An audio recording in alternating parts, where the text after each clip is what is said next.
Good morning, good afternoon, good evening, folks. Michael Zuber, one rental at a time, and we are back with a top 1% agent producer, Beth Traverso. How you doing, Beth? Hey, Mike, I'm doing great. So good to be back with you. I missed everybody last week, and it's good to be here back Yes, on the channel with Thanksgiving. you. Thanks. Thanksgiving week was good, time with It was. family and friends. Yes. But it's nice to talk to you. It's nice to catch up. So I'd love to hear about your market. Remind people of what market you're in and Right. what's So been I'm in happening in the, the last 2 weeks. yes, absolutely. So I'm in the Seattle market. I work kind of in the whole Seattle, the general Seattle area. I'm located just outside Seattle. And what I'm seeing in our market here is a really distinct, what I'm seeing, especially in the last week, is new listings have all but ceased, Oh, wow. where there have been almost none. And granted, last week was a holiday week, which tends to be slower anyway. But this week, I'm not seeing any listings coming back on to. Now, any is kind of a general term. Of course, there's always a couple, but it's like nothing to speak of as far as new inventory coming on the market. And I looked in King County, which is our greater Seattle area, and then also looked in the city of Seattle, and then in my area on the east side, and I saw this trend where almost all of them, the new listings are about 25% of the pending volume.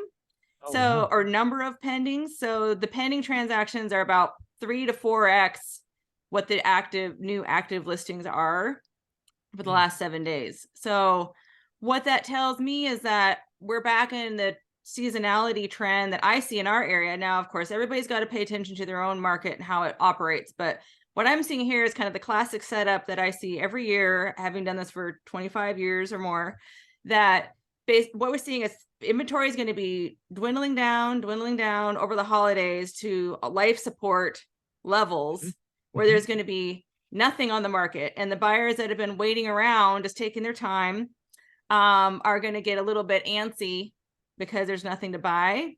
Mhm. And in some areas, in some neighborhoods, sometimes it actually goes down to zero. There's some communities I've seen where there's literally zero houses on the market at any price. And Wow. that starts to build a little bit of sense of urgency, which, I'm not saying that 2023 is going to be like 2022. I don't think we're going to see that. Maybe never again in my career. I don't know. But what Mhm. I do think we'll see is some sort of a little bit of a bump after we get past the holidays, because people are going to be looking for houses to buy. My friends at Zillow have told me that Christmas is one of their busiest days on their site. Zillow is a local company, and I know a lot of people there, because people are they're past that frenzy of the holiday prep, and they're chilling out, looking on their iPad, their new phone, or whatever, and they're making plans for the next year, and they want to see what's going on as far as houses for sale. And they look around, they see there's nothing for sale. And then but sellers, it takes them a little longer to get ready to put their house on the market. They want to get past their holidays, and then they got to prep. So that Mhm. takes, 2 to 4 weeks on average to prepare a house if you're starting from scratch. And it's when those houses start to come on the market and the buyers are waiting and hungry, that's when we start to see a pop in our market. Now, I know that in the Seattle area, it operates different than a lot of parts of the country where their busy time is, say, later spring or summer. We see it really start to happen in late winter, early pre-spring, I guess you'd call it. So now I'm not saying that we're going to see crazy price spikes. I'm not expecting that. I'm actually expecting year over year to be maybe even a little bit in the negatives for a while, because we had such a run up last year during that time. So we bumped about 20 to 30% just in February this year. It already feels like it's next year to me, but it's still 2022. So in 2022, if we're looking at 2022 February stats versus 2023 February stats, I wouldn't be surprised at all if there's a bit of a gap there, because it was such an extreme spike. But I do expect we'll see a little bit of a bump back in there. Now, there's other factors that are going to play into this, of course, and that's what might keep it a little more um tempered. The fact that there's been, some anxiety over job layoffs and things in the tech sector and things like that. And just the fact that interest rates are double, we're still, that's still a very compelling factor that's going to keep this in check. And it remains to be seen. I'm not pretending to be able to predict the future. I'm just saying that this is the setup that I see typically every year with the seasonality, where it's shaping up to have that bit of a jump.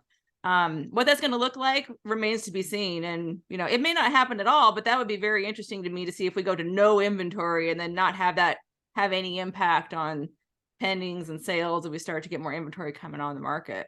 Yeah. So a couple quick questions. I am lucky enough to speak with Omar, who's a Southern California agent, right before our discussions on Tuesdays.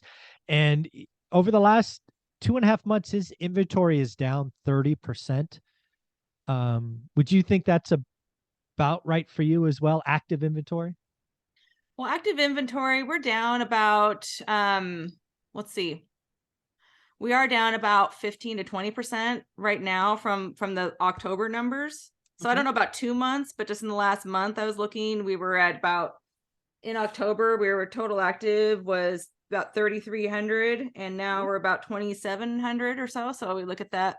Yeah. So You're so better at again, math than inventory. me. Yeah. Yeah. Yeah, that's about 20% roughly, right? So Yeah. inventory is definitely down.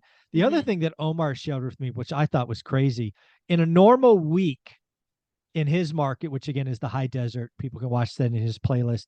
He'll have somewhere between 80 and 100 pending. The number today, 30. Wow. Think about that. Now, again, last week was a short week and all of that, but still That's 30 crazy. pending.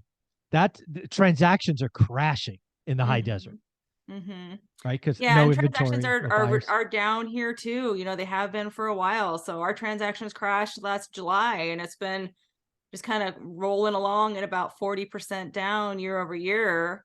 Yep. So it's true, and we're all feeling it. I'm feeling it. Everybody's feeling it.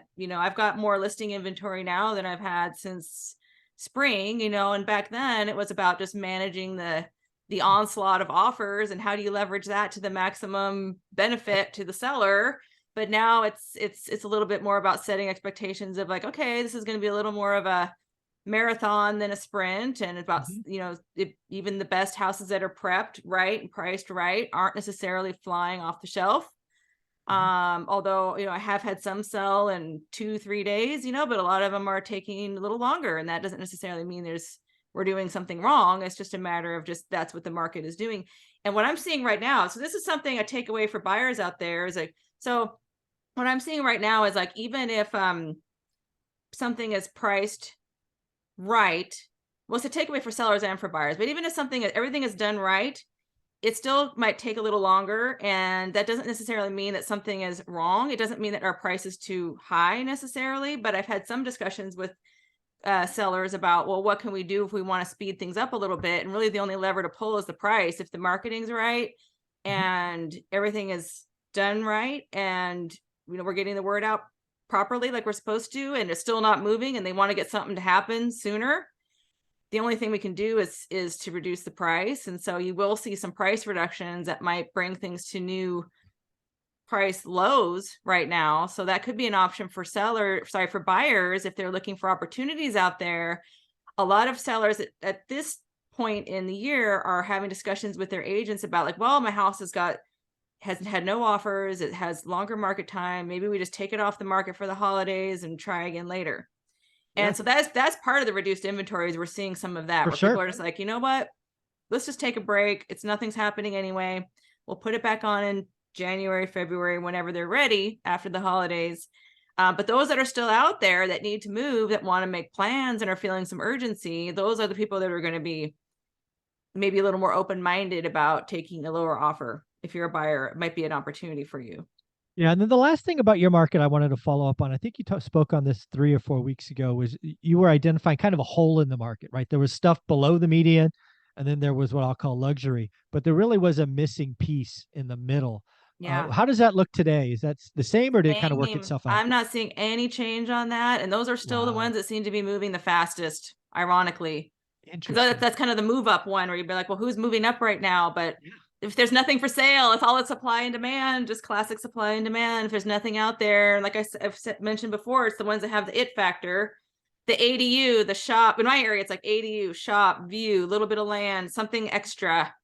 Hmm. Those are the ones. And if it's priced in that mid tier and it has those things, those are the ones that tend to be popping really fast still. Supply and demand. It is sometimes Hmm. that simple, right? Yeah.